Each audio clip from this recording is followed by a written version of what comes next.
age is a gift, and it is everyone's wish to live long. A long life, if not properly prospected, can come with challenges. And I'm talking about old age ailments. Since it is a common desire to grow old, we might as well grow happily, and that is possible by knowing how to manage ailment that comes with age. For those blessed with the company of their old people and don't know how to go about their treatment, take a seat, maybe hold your pen and paper as we all learn about ailment that comes with age and their management. This episode will also provide tips on the best gift to mankind coming from our Nature's Corner. Thanks for always keeping a date with us on the program Health Options. I am Salwa Khalil Ibrahim. Welcome.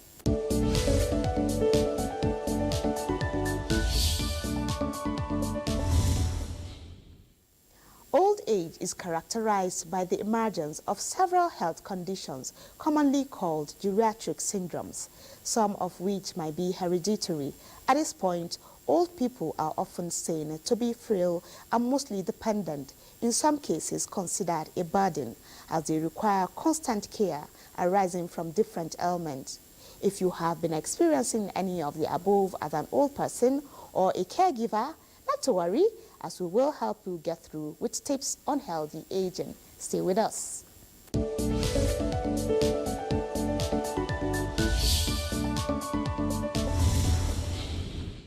I have with me in the studio a geriatrician, that is a specialist in the care of the aged and a consultant physician and head of geriatrics unit, Department of Internal Medicine, National Hospital, Abuja, Dr. Ogugua Osiobu. Many thanks for joining us, Doctor. Now, take us through, at what point should one start getting worried, or at what point does old age begins? Okay. Thank you very much, Sal. It's really nice to be here to talk about these issues. So we say that aging, we always used to think that aging began from birth, but now we have enough evidence to know that aging changes actually are affected by what happens during conception. So it's a life course event. The things that happen to one during childhood, adolescent age, younger adult age, all of those culminate into how such an individual will be or would fare at the age of 60 or 70. So we look at the age cutoff of 60.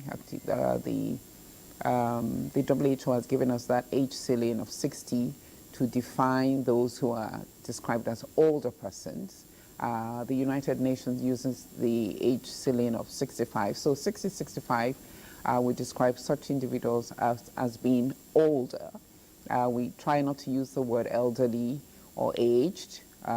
We just say you are older than the person who's younger than you. So 60 and above, 65 and above, we describe people as being said to be older. Okay. Why is there a reason to look at this cohort?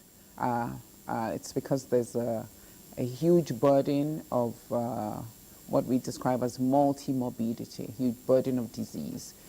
About 7 out of 10 people in that cohort would have two or more chronic medical conditions. So talking about things like hypertension, diabetes. So you'd have 7 out of 10 having, these conditions, at least 2 or more. And that, some people you have them having about 5 of these chronic medical conditions. And what it means is they now have to struggle or cope with this medical condition as they're getting older. And if they do not have access to good quality care that is person-centered, they actually can end up with disability from this burden of disease. And so those are our concerns in the geriatric space. We want people to remain functional as they get older. We want them to have good quality life. At this point, 60 to 65, like you mentioned, should one start experiencing any kind of ailment before we get to the types of ailment now? Will one be concerned, or should one say that these are old age ailments? Right, so like I mentioned earlier, it's a life course. Okay. Did you grow up being a chronic alcoholic, chronic smoker, not going to the hospital to check whether you have high blood pressure or diabetes, because these conditions start early. We just know that from the age of 60, 65, you get a higher prevalence. So when we look at 60 and above, we have many more who would have diabetes and hypertension than we would see in younger people. But we also still see these conditions in younger people. So the way we live across the life course determines how well we do in an older age. So what it means is exercise. Exercise must be a way of life across the life course.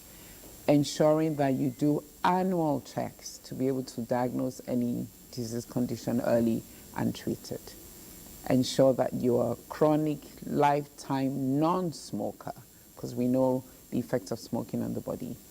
Ensure that alcohol intake is in moderation. Ensure that your diet is healthy. If we can maintain all of this, and social connections. Once we can maintain all of this across the life course, take your vaccines that prevent diseases so that you don't develop these vaccine-preventable diseases. That allows people to grow into the older age group with very minimal disease burden. Okay, allow me to come in there, Doctor.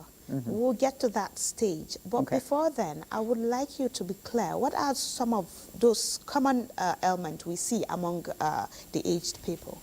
Right, so increasing age is not a disease. I really need to emphasize that, because sometimes we attribute or equate diseases in older people as normal. So someone has failing vision, and at 80 or 85, and the family decides, oh, but Mama is old, so it's okay. She should not be having good vision at this age. So aging is not a disease. It's just a big risk factor for disease conditions. You mentioned earlier, Salwa, that we talk about geriatric syndromes, and maybe I should then talk about this now. We talk about giants of geriatrics. And why do we call those conditions giants? Because they have great impact on the quality of life and functional capacity. And one of them is sensory impairments, when I mean, the sense of sight, sense of hearing.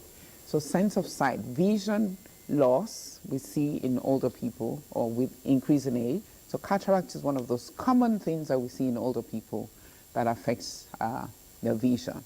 And it's very simple. Make sure when vision is failing in an older person to make sure that they go to see the eye doctor. Cataracts can be removed and vision restored. The other sensory impairment is hearing. Again, with increasing age, there is an age-related hearing impairment that we describe as sensory neural hearing loss. Now, having said that, the commonest cause of hearing impairment, by the way, that we see is wax impaction, which is a very simple thing. But the problem is people don't get to bring their older adults to even get checked, because it is assumed that you're 75, you're 80, it's okay for you to lose your hearing.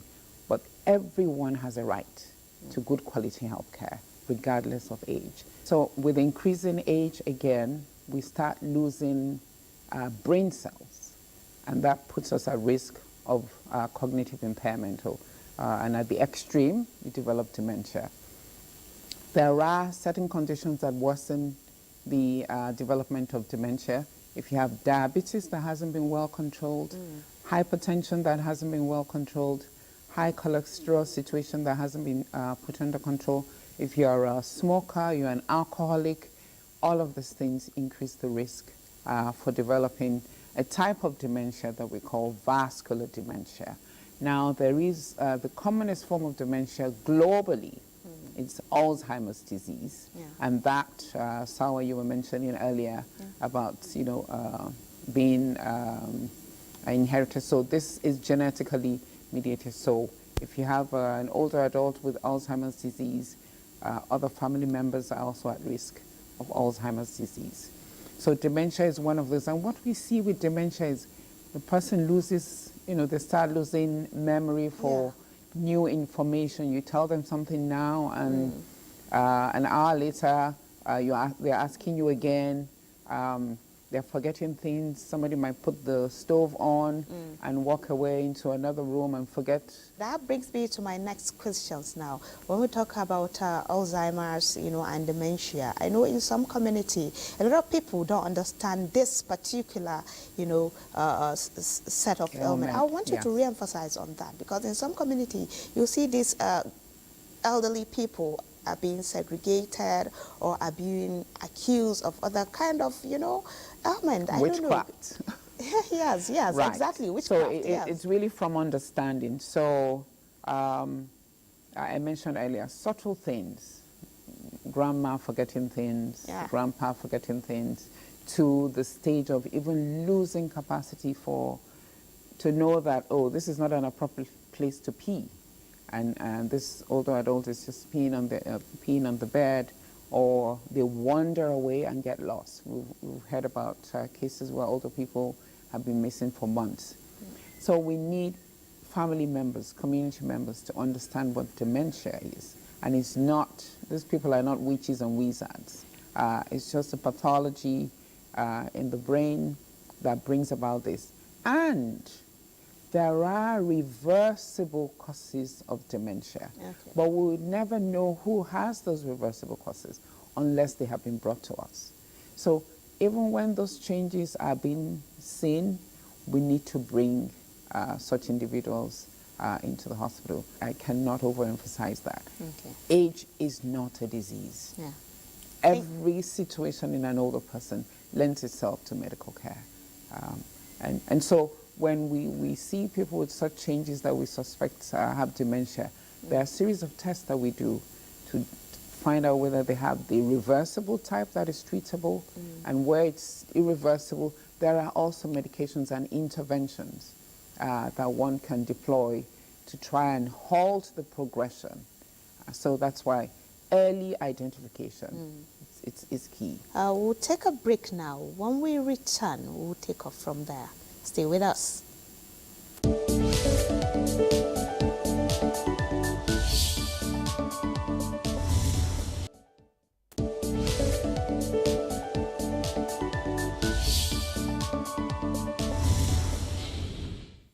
If you just joined us, the program is Health Options, and we have been discussing healthy aging and common ailments with Dr. Ogugwa. Thanks for being there, ma'am. Now, how often do you see people, visiting the hospital, to see a geriatrician? Because these are specialists that specialize in this aspect of caregiving. The last statistics from the National Bureau of Statistics gave us a figure of 14.8 million Nigerians over the age of 60. And we have less than a dozen trained geriatricians. So that's a big gap. We do get a significant number of people who are being able to enjoy the care that we provide in the geriatric clinic. But majority of our older people, 70% of whom are really rural dwellers, do not have that access. And that's a major gap that we need to close by integrating the care of older people at the primary health care level, because we know that that is where majority of people will go to seek care. And we have adequate referral system so that those who need more advanced care can be referred. And let me sound a warning here, because sometimes we've seen people come with a whole pharmacy to us. Their family members from across the world are sending them different things. At the older age, the risk of developing adverse effects from drugs are much higher. We've seen people bleed from chronic pain medication use, cataflam, ibuprofen, and all of that. We've seen people develop kidney failure. So at that age, a doctor must identify there is a diagnosis that requires a drug before a prescription is given.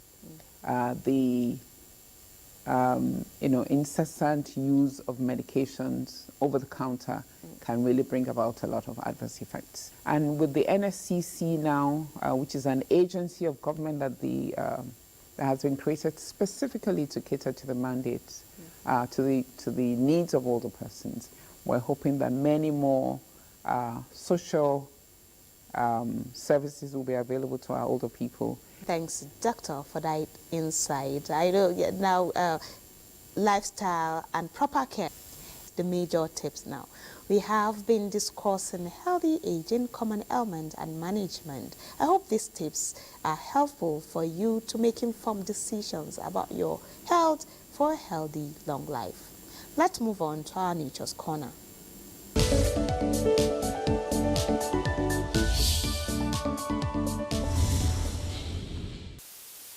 Hypertension has been a very big issue world over. And in the current analysis, it's part of issues related to cardiovascular diseases, for which is a huge figure of 17.9 million global deaths for the period under review. We will not be tired of listening to topics like hypertension because of the importance. I will be responsible greatly in the cause of 17.9 million deaths globally. Cardiovascular diseases are diseases of the heart, and any hypertension has a relationship with the heart. It will interest you to know that hypertension can be managed naturally, give you a manageable blood pressure. And in most cases, for those who have a small, slight, big, or whatever level of enlargement, it also helps in managing the enlargement back to within normal limits without any serious side effects. One of those plants is here in this garden that can be washed. You wash it. This is the time-tested miracle plant. You can see I have cleaned it, my hands, and either in combination with some other eatable products, natural products, or use alone, will have far-reaching blood pressure lowering effect without any serious side effects. The application of this product is in many, many, many areas, be it high blood pressure or diabetics. And you cannot talk of high blood pressure without mentioning issues of high sugar level, because they are like brothers and sisters. Even increase in cholesterol level, which makes the blood vessels, capillaries, tubes, arteries to become constricted as a result of the covering of those pathways by lipids, cholesterol, and other substances that makes the passage of the blood with difficulties, leading to resistance, which we now read as high blood pressure. So it is very, very important that we take our natural plants seriously. Another ones are guava leaf there, mango leaves, cashew leaves that gives us these good results in hypertension. To see that an irreversible process of an enlarged heart could be managed with the use of natural substance, where it is a very, very complicated operation that is required to open the heart, clean up the artery, clean up some related capillaries, to avoid arrhythmia, to avoid the enlargement of the heart, without any side effect, without any high-risk procedures. So it is very, very important we know about this. And they have little or no side effects. And for more clarification on this various presentation, I am on 080 37 899 735. I'll take it once more. 080 37 899 735.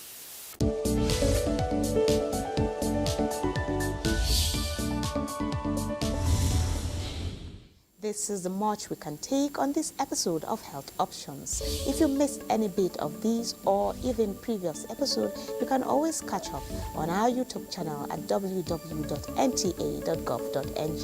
We are also looking forward to your questions, comments, and suggestions. Do well to take care of yourself. I am Silva Khalil Ibrahim. Bye for now.